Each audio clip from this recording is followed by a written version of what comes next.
Okay. Hello. Yeah, we lost connection. Sorry. Please, can you hear me? Yes, you can hear me now. All right. So you now begin to wonder why a parent will name her child peculiar or something related to that.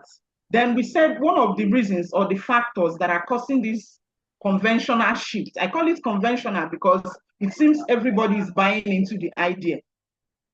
Why a parent will name their child Pearl or this.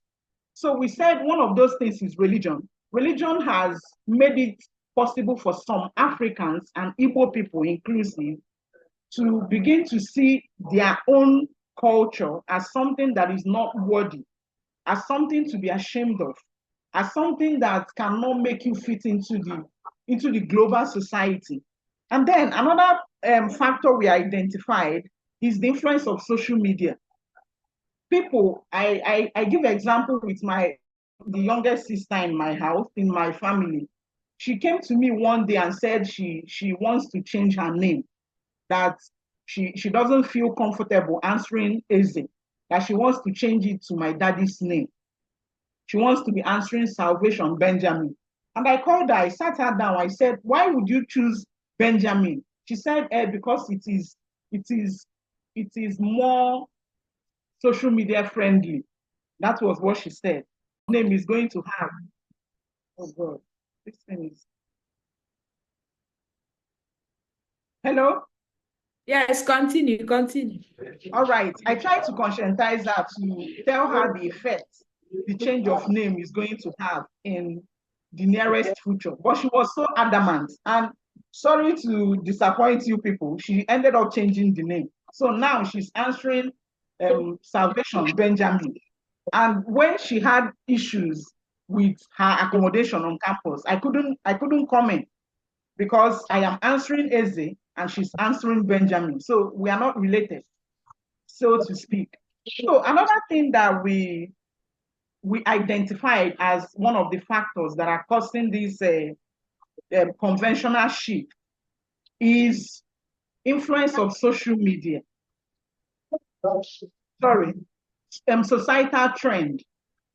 You find somebody whose name is Munachi, and you decide in your own state for yourself that once you give birth to a child, the person's name is going to be Munachi, irrespective of the situation or whatever circumstances that you find yourself, which is the normal way Igbo people give names. Apart from having a particular person you cherish or you want to name your child after, there is a way in which Igbo people are known to be given names. Those names are communicative, not only identifactory to a person, but they communicate meaning that are beyond spoken words. Another thing we found as one of the factors is what we termed culture mix. Maybe what we call the influence of westernization on people, especially the youth of Nigeria. When I talk about the youth, I'm not talking about the teenagers who are flocking the internet.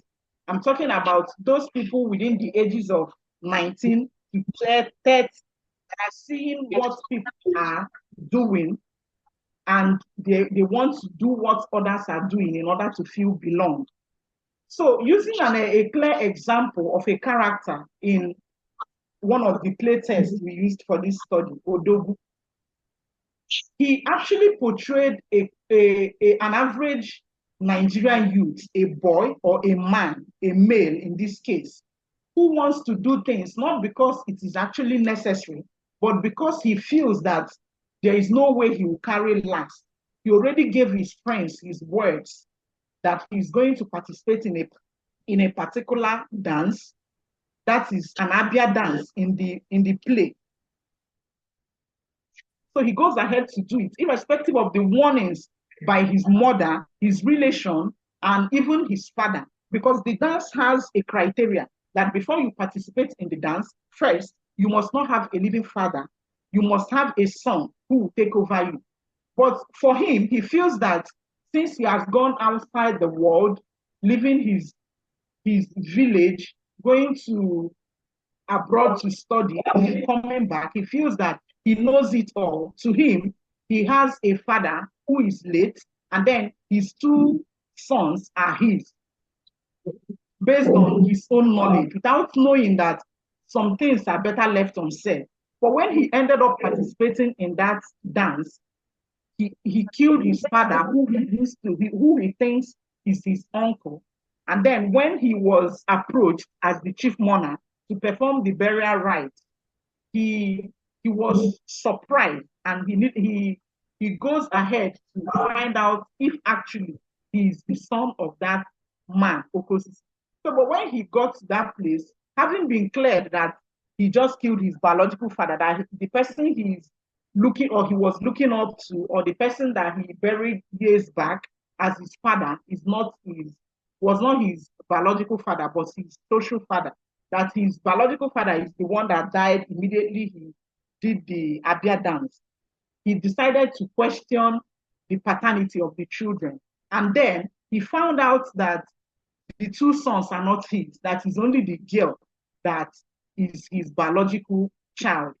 Relating this to the happenings around us today, in terms of trying to belong, to answer names, I liken this situation to the influx of Yahoo business in contemporary Nigeria, which is actually eating deep in our Igbo society. People want to do something because others are doing it without knowing the consequences that follow such actions. You hear that others are going to carry okite, you join them and go to a particular native doctor to carry your own okite without asking the pertinent questions. The quest to make money actually blindfolds our youth today, that they do not question before engaging themselves into things that can be very dangerous in the nearest future. So this conventional shift in Igbo naming pattern is actually something that should be given attention. Not this time around, it is not saying that the government, because of obviously the government cannot decide of what name you give to your child, but a kind of sensitization to us, to the academia, in the classroom, starting from our students. I say that it is actually something very good to try to engage these younger ones when you go to class to teach them.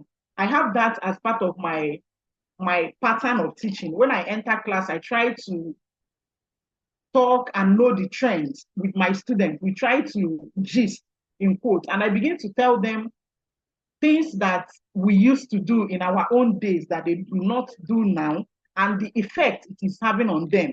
A student to enter your class without having a note to copy. If you ask the person, you will say, I'm using my phone to record. Ma, I'm typing with my phone. So these are those things that are changing, that we need to address as academians in this, our Igbo society especially, so that the ones that are the generation that are coming after us, we know that there is actually a way something is done culturally to be able to sustain the name and the legacy of our forefathers. Thank you very much for listening.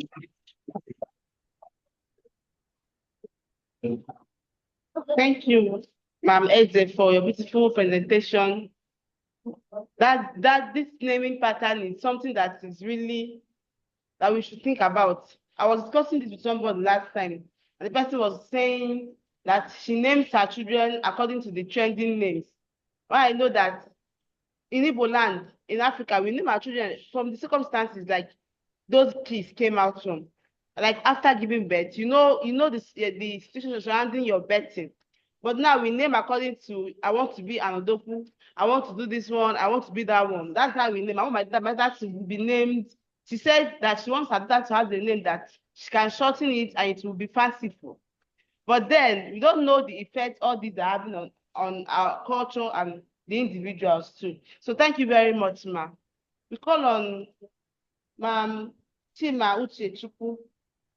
She'll be presenting on extinction of storytelling and moonlight games among the Igbo from University of Nigeria. Good evening, everybody. Good evening. My name is Chiwa from the University of Nigeria, SCA. I'm exploring on the probable extinction of storytelling and moonlight games, its effect on culture and wellness among the Igbo people in the eastern part of Nigeria. So today, I actually want to bring to our knowledge that we all know that in a typical African society, storytelling is the fundamental human right of every living soul in a community, wherein both the teller and the listener are communally bonded. So storytelling is very, very vital. We all know that.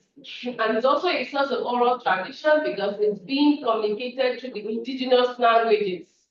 So I'm actually hinging on the fact that storytelling is fading away and it's actually affecting our indigenous languages.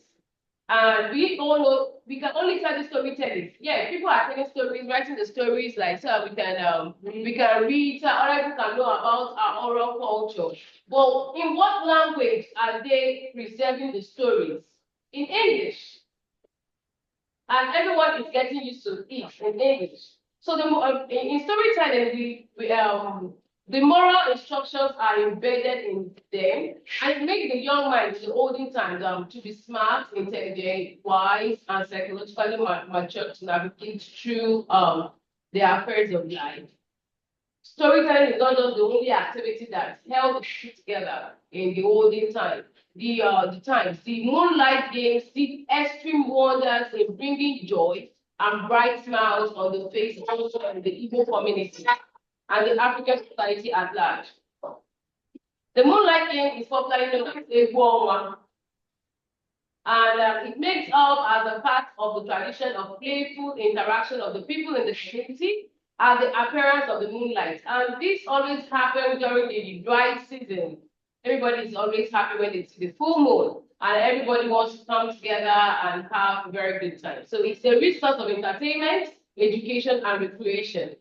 Moonlight game is an activity that makes everyone excited because everyone took part in the games, which were interested. The female folks will do dance, iboga, it's a game. I don't know how to explain it in English, but I know we do it in Yoruba and other cultures. You use your hand and your legs to do the stuff. I don't know how to do it. Yeah, so we call it iboga, singing and lovely gossips about lovers and love affairs under the moonlight somewhere. And then the young men delighted in engaging in stunts, wrestling, acrobatics, and other games. There, the young women will be there. Some of them will be there to look at those who have the best muscles and the rest of it. It was quite interesting. Now, the elderly men will sit around the fire to make jest of them. We call it njakiri. And reminisce on heroic feats that they had achieved in various endeavors. Lastly, the mothers will engage the little ones who are maybe they are tired of doing their hide and seek and doing other little things. The mothers will tell them stories, which are the storytelling I was just talking about, where moral values are imparted. This was a communal closeness. It was a lovely coexistence, unity of purpose and harmony that Moonlight game brought to us or made us. And that was why Tino Achebe wrote in his book, in Things Fall Apart, that when we gather together in the Moonlight village ground, it is not because of the moon. Every man can see this moon in his compound. We come together because it is good for kinsmen to do so. Therefore, let us continue with the team spirit and enjoy the power of togetherness. We can find this on page 45 of Things Fall Apart. Now, I've already said that Moonlight game and storytelling and it was the most important aspect of our Igbo culture. And we know that culture is a very essential part of human existence. And to preserve it from generation to generation, indigenous languages are the vital tools for the joy. But in recent times, it is sad to mention that this beautiful culture of playing under the moonlight, which is the Egwu and storytelling in indigenous language, is neglected. It's neglected because of technology. I mean, one may say that it's because of the technology, Western education, and acculturation. that have altered the scene of our modern day societies, eroding our once cherished ideas and indigenous cultures. So this begs the question. I decided to ask the question. This paper is a working progress, so I decided to ask the question: is there a probable extinction of storytelling in indigenous languages among the Igbos? How well do the young ones know about the Igbo culture in the recent times? Do intertribal relationships and marriages affect the act of storytelling and moonlight games? Are the Igbo parents living in the diaspora telling our stories in their dialects to preserve the Igbo heritage to their kids more than those living in Nigeria? These are the questions I asked in this particular way. I'm asking in this particular way. Then what are the objectives? The objective of this work is to resuscitate the act of storytelling in indigenous languages. Two, can we use, we want to see if we can use technology to revive moonlight games. Like this afternoon, I was discussing with my colleague, and when she was telling me about moonlight, going to club, and the first question I asked in Igbo language is, Biko, that the moonlight game, and I hope all that said laughing. I was like, yeah, is there anything that makes us have this cultural lifestyle back again in the clubs and the lounges and everything? So if we don't have it, can we actually use technology to be? I can see that we have PS4 now, where people will play football. I can see how young men are, always addicted to it. Is there any how we can actually resuscitate moonlight game online using technology where two children, Igbo children, are playing this game, and it is their indigenous language that is being used to interpret what they are doing or what they are saying? It's just an objective. Then sensitizing young couples on the importance of training their young ones at home with indigenous languages. The research method that I'll be adopting will be a qualitative method that will use a historical approach and ethnographic survey. The historical method will be based on oral, primary, and secondary sources. In conclusion, in recent times, we can comfortably say that the Igbo society has been transported from the glory days of storytelling, known as storytelling and moonlight games, known as Egwoma, to the glory times of technology. Technology is also good, but it's affecting us. The Igbo and African culture is really dynamic, and we have no doubt that it's evolved. But in the traditional evolution, certain aspects, such as the storytelling and moonlight games, are more or less the sociocultural identity of the essence of the Igbo people is diminishing every day. Thus, there is a serious loss in our language. That what I'm even aiming at in this particular work is the language deficiency, the indigenous language. We are losing every day because we don't tell our stories in our language, in our dialect. We don't play our cultural games and the rest of it. So I hope this paper will make headways and will help people around. Thank you very much for listening. Thank you. Thank you, Mamuche, for your beautiful topic too. Storytelling is something that is really missed. Thank you for taking us back to the memory lane about storytelling and how important it was and it should be to us and our children. Some of us do not even know the story. Like this story carry wisdom, they carry wise sayings. Something that when you tell them, they know what the story. They say that they are proverbs and with heavy importance that teaches morals. And then because these stories are not being told, so many things are happening in the society today. Because you can't even take the children back to this is what it should be. And because nobody is sharing these stories, we keep reading Princess Cinderella stories to them and in English. So as you're saying, our language and then the need to incorporate this storytelling into the activities we have for our families and our children. Thank you very much, Ma, for your beautiful presentation. We would like to hear from our mommy, our chair, Dr. Ngozi, online, who's online. Okay, thank you. Can you hear me? Yes, ma'am. Okay, thank you, the presenters, for for your insightful research. To the first presenter, Barrister, thank you for that. And then thank you for using Oka to explain to us about the nightlife activities in Southeast Nigeria. But maybe from your slide, I just need a little clarifications. Number one is that in your slide, I saw where you wrote like table of contents. So I was wondering if your paper is a book or is it an article? Then you mentioned about quantitative and qualitative that you want to use it, and then qualitative you mentioned narrative and descriptive. And then my knowledge of qualitative, different types of qualitative studies, I think you want to tell us that the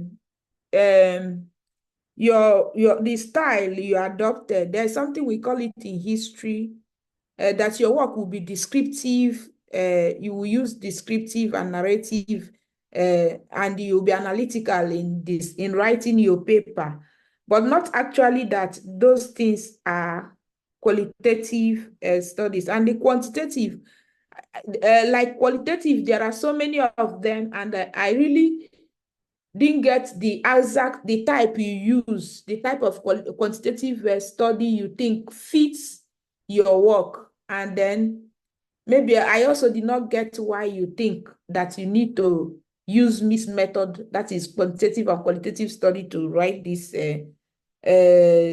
paper.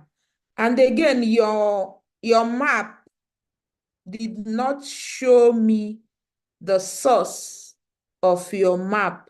I think your map is something you got online, and in most cases, if it's possible, getting someone from geography department to do it, and you put the accurate source, you do that.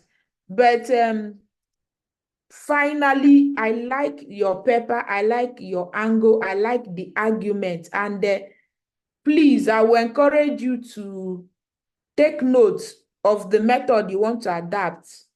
Let it be clear, the method you want to adapt, and please write the paper and send it out. Don't publish it locally. I think you have a lot of things to say about the paper. I'm really impressed, and I enjoyed every bit of it, the ones I heard so well. God's time, thank you for that. And when you were discussing about naming, I enjoyed the paper, and I was carried away with all the things you are talking about your paper, especially the naming. So when it made me to remember vividly what happened there. While I was still in senior secondary school, my mother, I came from a family of teachers. My father, a retired secondary school teacher, my mother, a primary school teacher. And then one day after morning devotion, we heard an uproar in our house. Our neighbor came with the daughter, calling my mother out for early morning fight. So we all rushed outside to see what was actually happening. And then the woman was angry with my mother that my mother beat her daughter in school yesterday. Why would she beat her daughter? Because they are now born again, and they've decided to change their surname from Bonnie to Uchechukwu. I think I remembered vividly. To Uchechukwu, to show that they are now the children of God and not longer Ebonyi. But the unfortunate thing is that when they changed the name, the girls already in primary 6, they are writing the final exam at that level. So the thing affected, and they called my mother, who happens to be the neighbor, and my mother was like, who told you to change your name? And then my mother, being a soldier woman, immediately beat the girl and told them, please, you should not mind them, change her name. But the illiterate mom came to our house very early in the morning to fight my mother because of as a result of that. So many people are doing that, and it's also it showed me maybe I will interview you. Maybe I have a research I'm working on. In fact, what I'm going to do now is I have a professor in Calabar that I'm collaborating on a paper, but there is a conversation. I will send you the conversation. There's a conversation we want to start here, where I am now in Grenoble. We want to start a conversation on how do we frame the cultural memory. And then in that conversation, we are trying to bring out this issue that, yes, it is true. I work on conflict, I work on memory studies, but the thing there is that you find out that after the Nigeria-Biafra War, for instance, which happened in other places also, the political those in power decided to hegemonize the memory of that period by not allowing people to talk about their experiences, their lived experiences. So maybe people did not talk about it. People, instead, like myself, I never heard about the war. I was thinking that the Nigeria war happened long time ago. It was when in 1999 that I started hearing. That was the beginning of my research. So since then, I've been interrogating it. How did our people pass this kind of information? And you found out that even though there is an official amnesia imposed on the people also use the names to do what? To preserve that memory. So names connotes a lot of things. Names connotes a lot. So people preserve this. Ozemena is something we don't want it. We don't want to experience it again. And then if you survive it, Kako. All these are names the people gave their children in order to do what? My own father-in-law gave the son he had immediately after the war, Ogebie. That those things he cannot say. So when Nigeria, because I am in memory studies, because when Nigerian government imposed that official amnesia on the people of Igbo land concerning their experiences during that period, our people also had a way of doing it through what? Through naming. So I would like you to participate, and everyone here to participate in that conversation that will come up here. I'm bringing scholars from the global south that will speak on it, that will come up here on the 18th by the grace of God. I enjoyed your listening, and please let it not end in your presentation here. Please, let it not end here. And then the last presenter, thank you about the storytelling. We are missing a lot with that storytelling. We are missing a lot. In fact, we can't even speak our language, let alone talking about storytelling. There are so many things. There are a day I used to tell my son this story. Why we have this gap here behind the back? And these are the storytelling. Igbo people have and it's not only the Igbo people from every language, cultural context have an answer to every human experience, everything happening. The people will tell you, we have this back here because a beautiful woman rejected so many suitors. And at the end of the day, she married the spirit. And then when she got to the spirit land, they left 5 seas, 5 forests. And then when she realized, the man started giving out the eye, the leg, the hand, the seed he borrowed. And then the lady found out that she married the spirit. And then on her way of running out, so as she ran away, then the boundary between the living and the dead, the spirit now gave her this mark. As a result, all of us are. So, this kind of story, they don't know. I was telling my son, sometimes I used to sing to him, for Atakem, Shemri. So, always come. So, these are the things we since that instill morality. Immorality in us, all these things are no longer obtainable because of globalization and urbanization. That's why it seems like there is a synergy in all the papers presented, because when we look at it from this erosion of the names to the storytelling, we now found that the first presenter, how those things are being translated in the modern society. Please, I really enjoyed it. There is no time. I hope there is time to come. Can talk, but I really enjoyed every bit of this panel. Thank you so much. Thank you, Ma. Thank you. Yes.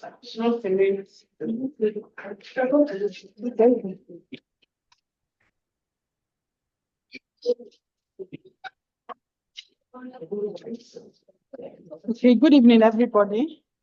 Good evening. Good evening. Good evening, Dr. Obiani. To the presenters. Actually, it's not a question, but just a comment. With regards to storytelling, erosion of name, my name is Chioma Ngona, the Matuanen, Department of Archaeology. So, in all the things we've been saying, I am encouraging all of us, myself inclusive, because storytelling, I just realized that myself, I don't even tell my children stories, folk tales, but from what we've had, the conversation we've had now, I'll try my best, So I'm encouraging all of us, those of us that are married, those of us that are still going to get married, to have this thing, to remember this, to give our children local names. You see people now answering excellence, value, yes, awesome. My 8-year-old came back and told me there is a person in their class that is answering great grace. So many names. There's this other one that he called, and he said, excellent. He said, but that boy is very intelligent. And I told him it's not because of his name that he's intelligent. To him, he believes that made him to be. So we need to speak up on this. When we have the opportunity, we talk about that. We also think, I'm wondering, how do we go, this is just an open question. How do we really start? What can we do as scholars, as researchers, to, in our own part, in our own little way, to make sure that these things they are really going, but what can we do to revitalize it or to revoke it? Do we think of digitizing it? I don't know. These are things that are really on my mind, as a researcher, as an archaeologist that is interested in the things that happened in the past. So it was really interesting listening to all the conversation. I really enjoyed every bit of it. Thank you. Thank you, Ma.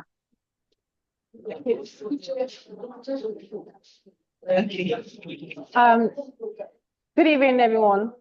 Good evening. I'm Chidera from Namda Azikiwe University. So it's not really like a question, but it's targeted to Mrs. Eze.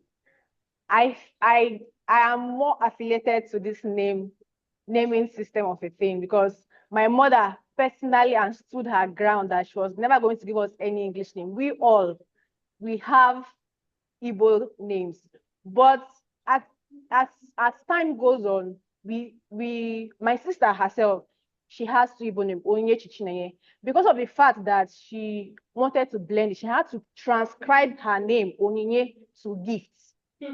So she's bearing Onyechi as officially, but people know her more as gifts, not as Onyinyechi. So she said, okay, I'm still bearing Onyinyechi, but this is the trend now. And then also, when I was about writing JAM, I went for a registration. I told them my name is Chidera Wegbu. The woman asked me, your other name? I said, I don't have another name. What is your English? I don't have an English name. So it's already, even when you are going to do other things officially, you ask, well, what is your English name? They always ask us, what is your English name? So add to the Igbo name or the traditional name you have. So is this fitting in we're trying to do? It's a whole lot, actually. Sorry, please. Please let me just say one or two things. One thing, actually. Thank you very much. If you look at my name too, it is somehow a kind of hybrid. My name is Ogechi Irene Eze. So I didn't like that name, Irene. And in my JS3, I needed to. I don't know. But I said, and people, there is one thing about, I don't know if it is what inspired my PhD. God, I'm going to be doing my defense very soon, my oral defense. And it is actually on naming anthroponyms as cultural drama. I was inspired to actually go into this study because of this issue of name. I tell you, it is not my name. And people will say, what do you mean it is not your name? It's still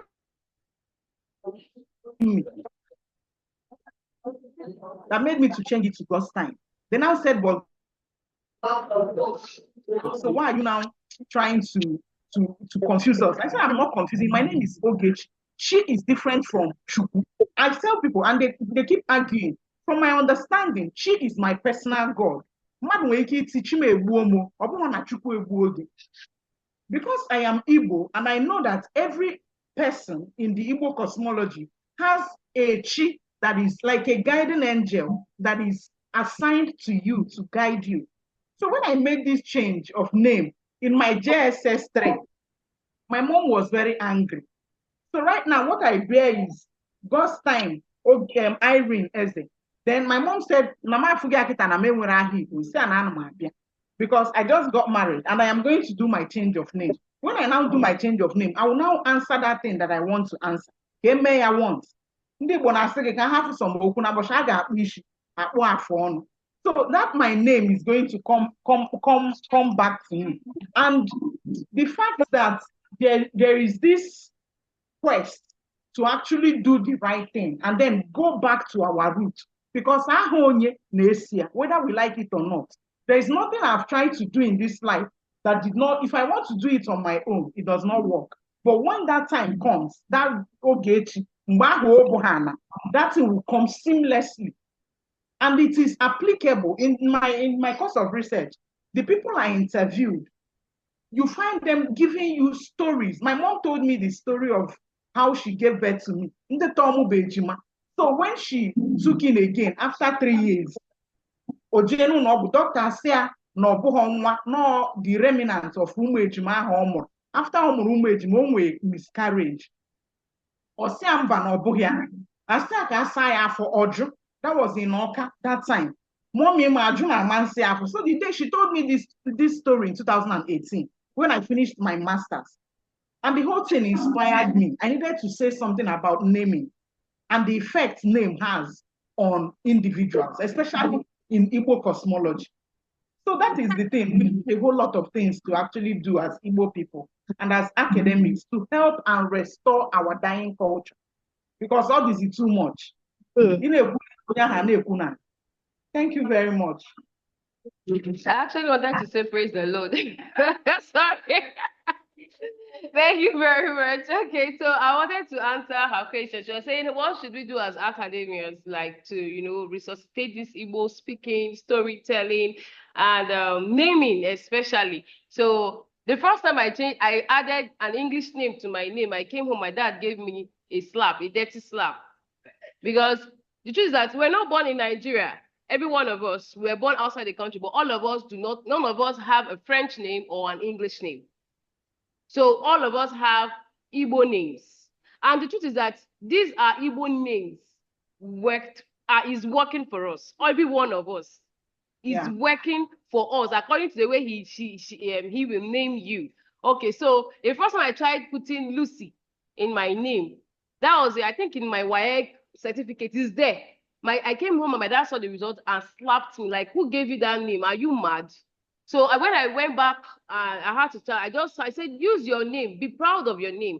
So I think we need to actually keep making our children know that they are beautiful and they should be proud of their names. So my dad will sit you down and tell you, do you know the meaning of your name? Do you know what it means? Do you know what it will do for you? It means, Uchechuku means the will of, that means you are the mind of God. Nobody can abuse you. So when we usually have peer pressure, peer abuse, and someone will say, look at how you are looking, look at how this thing, like, let me give an example. Somebody told me, that Uche, you are too slim. Then I was very slim, very, very slim. And then and I was busty. So I was feeling inferior. So see how you are looking. I'm the person, you don't know the mind of God, though. Do you know that God gave me this boss and I was so happy and I wanted to come and tell everybody that God has given me boss. By the time I came back, me and she has finished. Everybody just started laughing. Like, that was the mind of God and God just left me like that. So because it's the mind of God, I'm proud of it.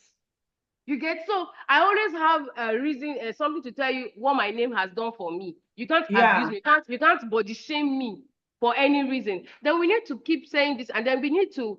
I don't know how to explain it. There is this beauty about, like, when I was doing a preliminary interview on some of our people living in the diaspora, They said, how can they be telling stories in Igbo language that the children are not hearing and the rest of it? So, but when I was asking the woman, what about you? You can speak the dialect. Did you hear the stories? She said yes. But I found that the Moonlight story shows was from NTA and they're using English language, not the dialects. I thought that the beauty of using the dialect is that you are going to say, you are even going to use some exclamation, the way it is that will make the children happy. Like when they say OT, we say Oyo. What's the mean? Oh, this Oyo sounds good though. As a child, you are the way it is like this is. I think there's a way the central people say, is it Apoiha or something? Nkita yanakba. Nkita yanakba.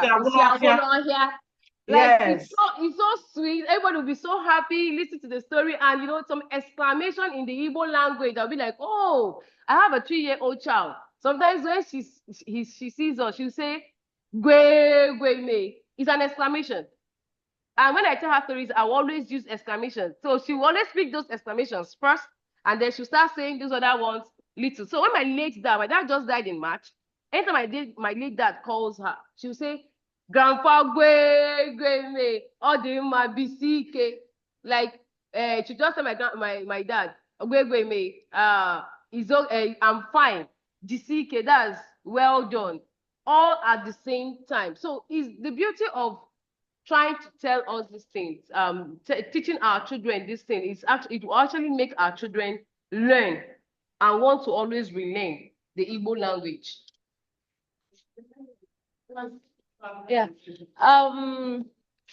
Thank you very much, Dr. Ngozi, for your wonderful comments.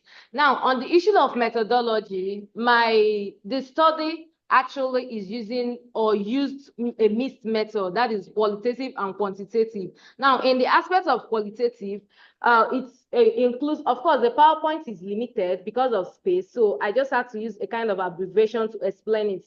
So on the part of qualitative, it can either be narrative, and descriptive at the same time, because I use a form of questionnaire to collect my data. And in collecting that data, you have to use a qualitative method wherein you have to narrate and describe people's opinion and experience. Now, on the other part, talking about quantitative, it is also quantitative in nature because I made use of plates. Now, plates and quantitative involves a method whereby you use plates, graphs, and other numerical or symbols to describe your work. So in my work, I made use of plates to describe the nature or to describe those nightlife activities in the study area. So that's why I had to use the mixed method, that is qualitative and quantitative. Thank you very much. Yes, then the table of content.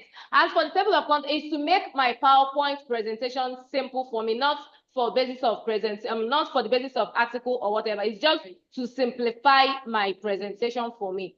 Thank you very much. Thank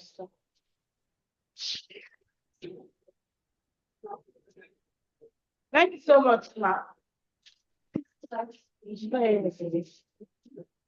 She can hear. Okay. Mommy, thank you very much, Ma. We are done with our comments. Okay, I am Echigo. Bye-bye. Nice to see you guys. Thank you. Guys. Bye-bye. Bye-bye. Bye, Ma. Tomorrow. Tomorrow we continue. Yeah. Yes, Ma, Papa. Thank you, Ma. Coach Oma, thank you for gracing our panel. Thanks a lot. Bye-bye. Hi, Ma. Bye. Okay.